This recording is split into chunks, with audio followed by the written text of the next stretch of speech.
Hello, and welcome to this edition of the Little Bangor Stories podcast. Earlier this year, LBS was invited to take part in the Aspects Festival, along with Northern Ireland Screen's digital film archive. Before the event, I received an email from Bangor man Gary McMahon. He said he'd a list of memories, originally compiled out of affection, for a good friend who was very ill, and would I like to hear them? Gary came along to the event and kindly let me record them. House in Windmill Road. A pasty supper in brown paper from the Locarno, carrying it across to eat on the sea wall's eroded stone cushions, throwing a few chips to the seagulls and immediately regretting it. A yellow crane lifting a boat at Ballyholme shipyard. But I was keen to know why and how someone had distilled so much of their childhood and youth in such tiny details, so I asked if we could chat some more. Born in 1965, Gary first lived in Grove Park and then in Riverside. He was a pupil at Connor House and then Bangor Grammar before heading for the world of work. You're obviously retaining your memory of Bangor and particularly the Ballyholme area where you grew up as a child. Yes. Tell me a wee bit about the first time and why you wrote out these little nuggets. Okay. So it was all sort of happening together. I think subconsciously I knew that I was going to have a huge change.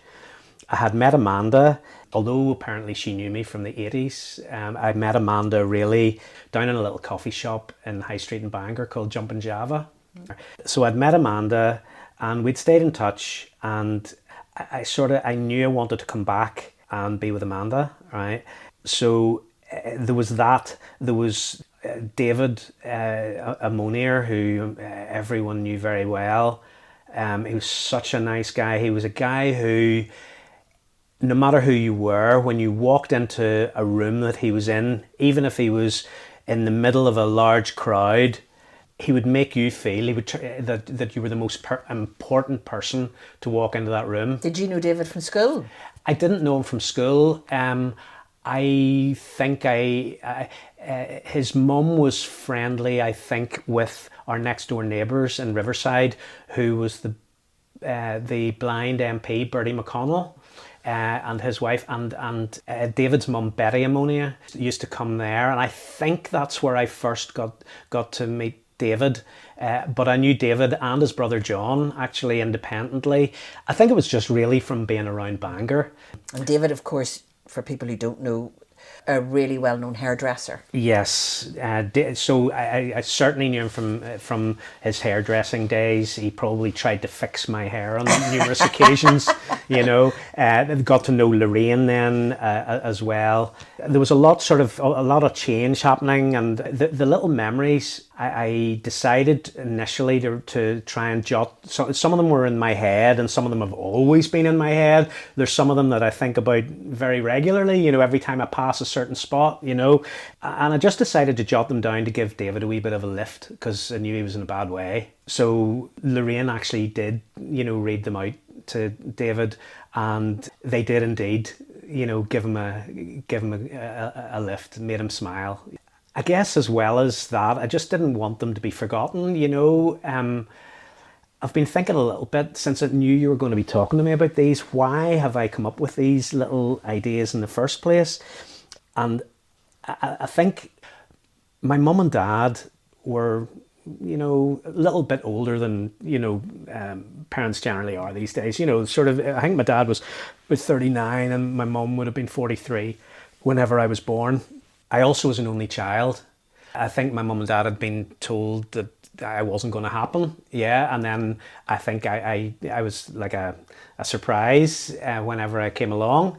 So here I am, an only child with two fairly switched on, mature parents driving through Bangor without the distractions of phones, tablets, or anything of the sort. What were your mum and dad's names? Norman and Renee. So the other thing, with being an only child, I didn't have, you know, if sitting in the back of the car or being with my parents or out for a walk, I didn't have a brother or sister distracting me. So I was able to take in everything around me. I noticed everything.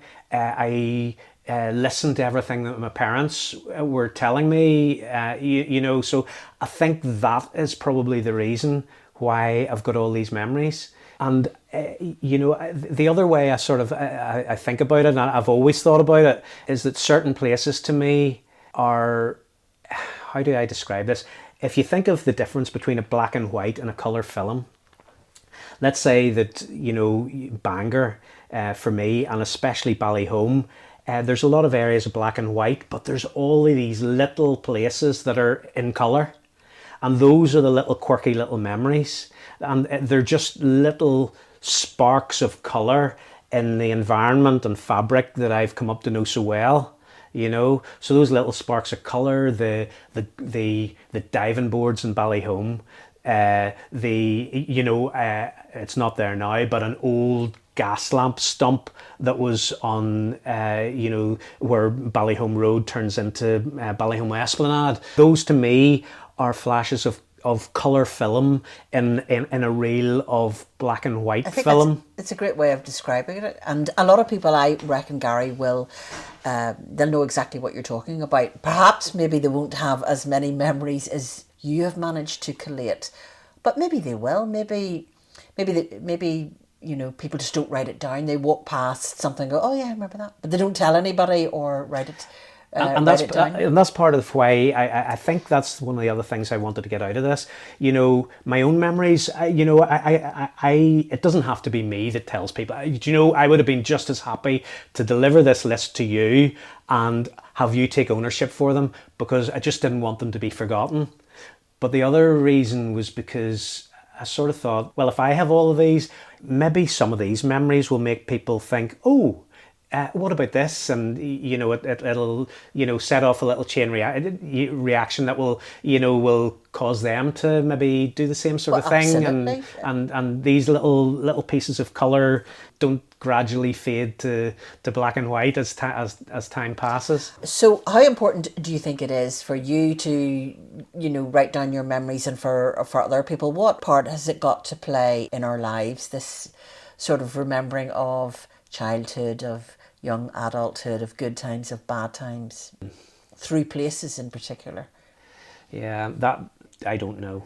Does it make you happy writing them down? Oh, writing them down, writing them down myself, it makes me think of more. The more I write down, the more I think of. And, whenever I think about, one of these little memories, yeah, that gives me great pleasure. I love to remember these things. It sort of anchors me, if you like, in this environment. I think I would never want to move away from Ballyholme or Bangor. I think I've always ended up coming back. I first landed in Nine Grove Park. It gives me great comfort to know that I'm now not very far from Nine Grove Park. In actual fact, I've got the old metal bin from Nine Grove Park now is our coal bucket in the garage. Yeah. So things like that make me feel comfortable. So home really is where the heart is for you. I think it is, and it's probably, it may not be the same for other people may not have the same connection or need for connection with their environment. Maybe the fact that my dad died in 1984 when I was 19, maybe that has and the fact that my mum has gone now as well, and I'm an only child, maybe that's got a lot to do with it, and that's why my environment is such a comfort.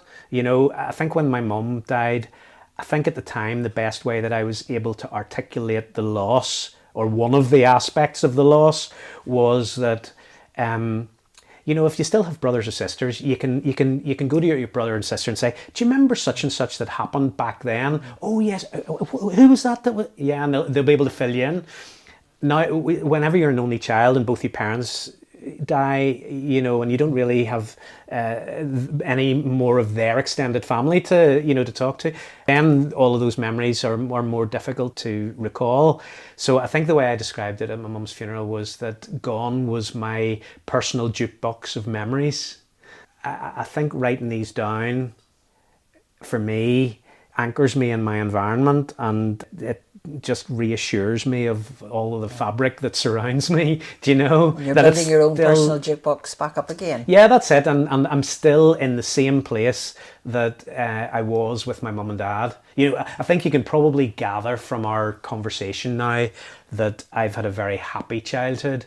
My childhood with my mum and dad, it was idyllic. I would say we didn't go on any foreign holidays. You know, we couldn't really afford to go on foreign holidays, so we went to Portrush and Donegal, and I loved it. And looking back, I look back on my childhood and my school days with warmth. I'm a person who enjoyed going to school. I still keep in contact with a lot of my school friends, and maybe that's another reason why I'm comfortable to write all of these memories. So there's maybe people who unfortunately didn't have the happy childhood that I had, or the happy schooling, and maybe memories of that era are the last thing that they want to think about.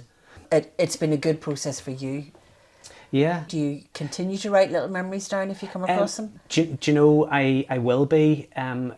Whenever, after I spoke to you, I had another one that came to mind, and it's one of those things. How do these little memories happen? You know, how do they actually? Why do you notice them in the first place? They have to break through into your consciousness. You know, because there's stuff going on around you all the time that you don't notice. You know, but there's one memory that impacts me in a different way altogether. So I went to nursery school in the big red house that sits on a little hill on the corner of Baylands, overlooking Ballyholme Park. I think it's called Villa Le Bas. And each morning my mum would take me in my pushchair from our house at 9 Grove Park, down the little lane, across the Grimsport Road at Walsh's shop, and right along Waverley Drive, turning left towards the nursery school, as I say, in that big red brick house. Roll the clocks forward, and nowadays, anytime I walk past that house, I get the strangest feeling. It's a feeling that is different from any other sensation that I have. If I was pushed, I would probably describe it as highly concentrated nostalgia. So I must have enjoyed my time there, but that feeling of arriving there with my mum in my pushchair, it gives me a really, really strange feeling every time that I walk past. And I wonder if anybody else maybe has similar childhood memories that have that effect on them to this day. It would be interesting to know. Last night I had this idea, and it was to actually draw some of these little, the way I refer to them as little sparks of colour in an otherwise black and white environment. And I have this idea to represent that as a series of blueprints of maybe Ballyholme. And the first thing that came to mind was a pencil drawing, almost like a blueprint drawing of Ballyholme Bay with the groin walls and the promenade, and the 2 diving platforms and the raft, and to pick out the 2 diving platforms in colour, and to have a few little labels, with arrows showing, the little details that are part of my memory, and to present those as basically a black and white line art drawing with a little splash of colour. That was what came to me last night. Whether or not I actually sit down and do it or not is another matter. You know what? I've only just met you, Gary, but somehow I know that these will come to pass, and I very much look forward to it. Do you know, can I leave you with a challenge? Okay, I've never managed to find an answer to this question, but if you look along Ballyholme Promenade, as you walk along Ballyholme Promenade, the little wall at your side has these little rectangular cubby holes, and there are 99 of them, I've counted. Mm-hmm. And each of those little cubby holes has a little hole on the flat surface above it, leading down into it.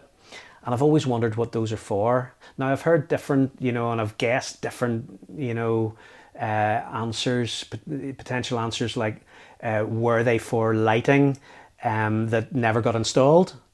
Were they possibly anchor points for temporary wooden bathing boxes? I would love someone to be able to give me a definitive answer. What on earth are the 99 little cubby holes along Ballyholme Promenade for? Okay, well, we'll see if anybody can tell you. Thanks very much, Gary. That was brilliant. It was just a pleasure to chat to Gary, computer programmer, network designer, technology consultant, commercial helicopter pilot, security consultant, car fanatic, and friend of many here in Bangor. And if you were around decades ago, you will know of his famous brown Renault 5. The authentic green paint on the diving boards at Ballyholme, the fish tank in the Trident's doorway, the tartan carpet in the Co-op's cafe. The memories, though. I'm in awe of his recollections, and delighted to say that since we recorded, Gary has produced that print of the diving boards in Ballyholme Bay, and it's available in wall hangers in High Street and at the North Down Museum behind Bangor Castle.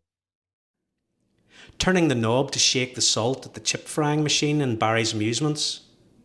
A burger from Charlie's. Being conditioned to believe they were the best in the world. Lawnmowers for sale out front at Maxie's garage. Shell Mex, a tiger in your tank, that will be 10 bob. Putting on the green at the McKee clock. Hitting your head on the red tulip lights in the Scandia. The Mediterranean room is too green, too blue, too avant-garde. Turning right from Main Street into Hamilton Road, unaware if this right turn will be your last. Wondering when you'll become an adult. Thanks for listening. I'd love to hear your memories too, but please like and share this podcast wherever you find us. And look for our Little Bangor Stories website for some photos Gary shared to illustrate his story. Until the next time.